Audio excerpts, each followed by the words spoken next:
चटक मटक तर चाल है गोरी, उमर हो गे तो सियानी, उमर हो गे तो सियानी। मुँह मता पाउडर लगाए लागत पोतना नानी, मुँह मता पाउडर लगाए लागत पोतना नानी। चटक मटक तर चाल है गोरी, चटक मटक तर चाल है गोरी, उमर हो गे तो सियानी, उमर हो गे तो सियानी। मुँह मता पाउडर लगाए लागत पोतना नानी, मुँह मता पाउडर लगाए लागत पोतना नानी।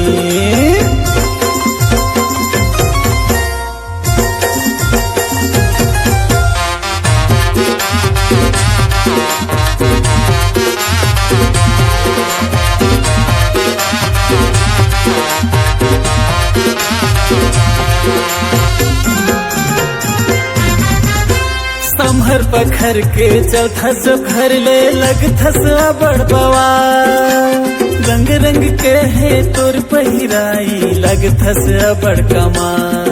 हाँ रंग रंग के है तोर पहिराई लगथस बड़ कमाल।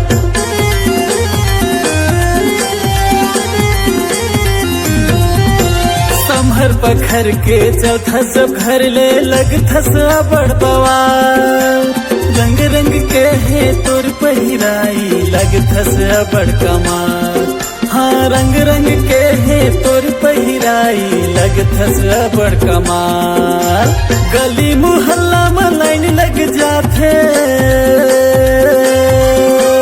गली मुहल्ला में लाइन लग जाथे, कदराए है जवानी आजन मोर दीवानी। मुँह मता पाउडर लगाए लागत पोतना नानी, मुँह मता पाउडर लगाए लागत पोतना नानी।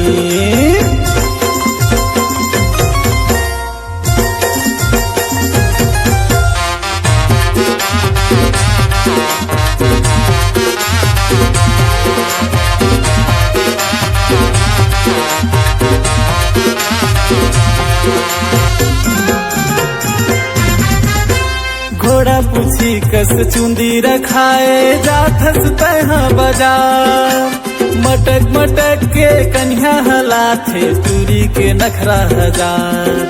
हाँ मटक मटक के कन्या हलाथे तुरी के नखरा हजार।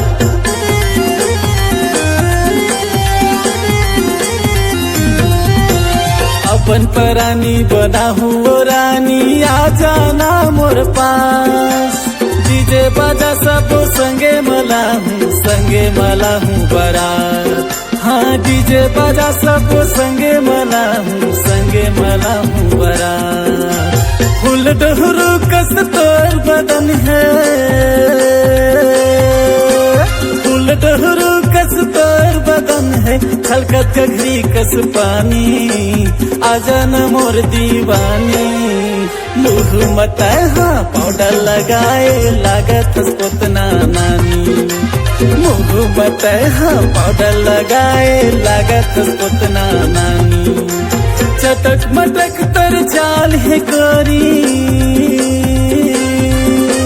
चटक मटक तर चाल है गोरी, उमर हो गे तो सियानी, उमर हो गे तो सियानी।